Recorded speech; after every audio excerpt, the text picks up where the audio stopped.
kebetulan. Jadi dari waktu belajar ngerokok itu selalu berusaha untuk bisa ngelain asapnya dari hidung, tapi nggak pernah bisa. Tiba-tiba pas tiba-tiba itu keluar dari hidung.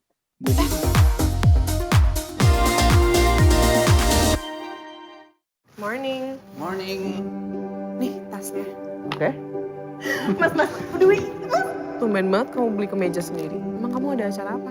Udah reuni? Brother gue. Maya kan katanya mau kesini. Cause my perspective is broken. Yang menarik itu bagi seorang Maya ya, bagi karakter Maya. Jadi Maya itu dia adalah wanita karir yang tiba-tiba masuk ke kehidupan mantan pacarnya. Jadi Maya sama Arya ini dulu pernah pacaran lama, tiba-tiba masuk ke kehidupan pernikahan barunya Arya itu karena reunian. Jadi Arya ini ada reuni sama teman-teman kuliah kalau nggak salah. Ada kehadiran Maya di situ. Nah dari situlah dramanya dimulai. Yang bikin menariknya Maya ini bukan pelakor jadinya, mantan yang bukan pelakor. Malah dia bisa jadi teman baik untuk Niken, yaitu istrinya Arya. Yang paling menarik pasti pertama ceritanya, karena menurut aku ini cerita yang sangat dekat dengan kita. Sering mendengar lah cerita semacam ini tuh pasti ada di sekeliling kita. Terus banyak sekali bumbu-bumbu di cerita ini itu, beberapa scene, beberapa garis besar cerita itu based on true story.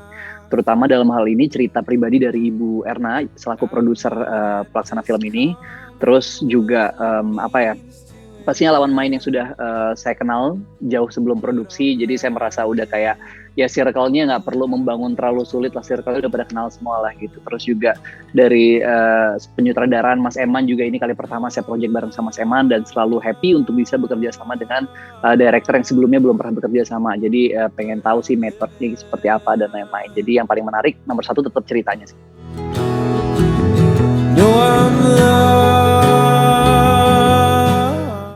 Kalau aku pribadi sih tantangannya, yang pertama aku belum pernah ngalamin hal seperti ini di kehidupan nyata, yaitu masuk ke dunia mantan yang sudah menikah, apalagi berteman dengan istrinya mantan gitu, berteman baik. Dan ada di mana Maya itu yang awalnya dia biasa-biasa aja, tapi ada satu poin di mana dia berat untuk ngelakuin itu, berat. Terus Maya juga akhirnya jadi sakit hati juga. Nah di situ menurut aku yang berat sih, nge-build rasa sakit itu di Maya. Tantangan terbesar ada 3 hal. Yang pertama, karena kita syuting di tengah pandemi, pastinya syuting di tengah pandemi itu terus akan selalu menjadi halangan dan tantangan. Terus yang kedua adalah menjaga karakter, di mana seperti yang saya sampaikan tanpa spoiler, jadi film ini itu 3 orang yang masing-masing punya peluang untuk dijudge sama para penonton nih, untuk kayaknya si ini pelakor deh, kayaknya si ini tukang selingkuh deh, kayaknya ini terlalu lembek deh dan lain-lain. Padahal sebenarnya tidak seperti itu. Jadi di dalam cerita ini mengandung banyak sekali plot twist, banyak sekali cerita, banyak sekali karakter-karakter yang punya punya sisi uniknya masing-masing. Seperti yang saya sampaikan tadi, dalam menjaga karakter itu misalkan Arya agar tidak terlihat seperti si langkah yang diambil itu tidak mudah sih menurut saya, dan dengan bantuan produser, dengan bantuan sutradara pasti itu sangat membantu. Terus yang ketiga, merokok sih mungkin kalau buat saya, karena saya bukan perokok.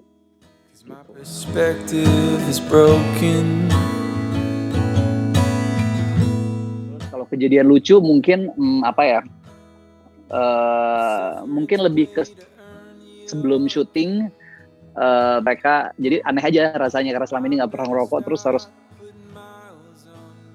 merokok di depan mereka, terus kayak sambil ngerokok sambil dinilai kayak tangan kamu masih kaku, buangnya terus rokok, terus agak aneh sih rasanya. Terus kalau kejadian lucu mungkin ada satu scene bareng sama Maya kebetulan. Jadi dari waktu belajar ngerokok itu selalu berusaha untuk bisa ngelain asapnya dari hidung, tapi nggak pernah bisa. Tiba-tiba itu keluar dari hidung. Jadi gue baru tahu ternyata tekniknya begitu. Jadi baru nemu tekniknya tuh pas jadi diam terus oh begini. Jadi justru pas lagi nggak sengaja lagi take lagi serius tiba-tiba tuh asap keluar sendiri dari hidung baru tahu oh begitu caranya keluarin asap dari hidung gitu sih. I thought by now pain. Itu kita syuting awal Juli, PPKM itu lagi hot-hotnya pada saat itu. Jadi ada hambatan juga. Selama kita syuting kita ada sempat nggak bisa pakai satu rumah karena dikomplain sama orang-orang yang tinggal di sana. Terus akhirnya kita harus pindah ke Puncak. Dan selama di lokasi juga ya karena aku kenal sama Ersha, kenal sama Omar, terus ada beberapa kru juga yang aku pernah syuting bareng. Jadi nyaman banget sih, nggak kagok sama sekali di lokasi syuting ya. Adalah serunya. Seru, menyenangkan sekali yang membebaskan kita, tidak membatasi ruang acting kita, jadi semuanya nyaman banget, lawan mainnya juga menyenangkan.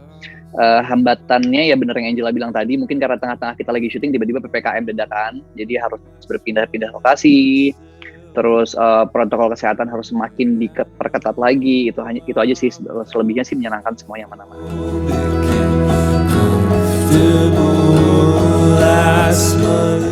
Waktu itu Pak Eman ada adegan di mana yang kita bertiga itu sama-sama pecah, sama-sama sakit. Jadi shot kita bertiga di tempat yang berbeda-beda itu kita benar-benar ngeluapin semua kesakitan yang kita rasakan, dan di situ Pak Eman benar-benar suruh nangis seada-adanya, dan menurut aku itu yang paling berat sih. Seperti yang disampaikan Angela tadi, itu adalah salah satu adegan terberat buat saya juga. Tapi selain itu ada satu adegan lagi yang mungkin saya nggak bisa ceritain secara detail karena takut kalau jadi intinya kalau lihat di trailer fullnya itu ada satu scene di mana saya sedang ada nempel di pintu, Ersha juga lagi ada di pintu. Ersha juga lagi ada di pinjang, monolog masing-masing, terus juga cerita dialog tersebut merangkum dari awal kali kami bertemu sampai dengan kami menikah, ekspresi dari raut wajah dan juga air mata aja, tapi juga dari dalam hati sih, karena memang dialognya lumayan deep itu intinya. 'Cause my perspective is broken. Ya. Relatable aja deh. Itu cukup menggambarkan. Aduh, susah mikir.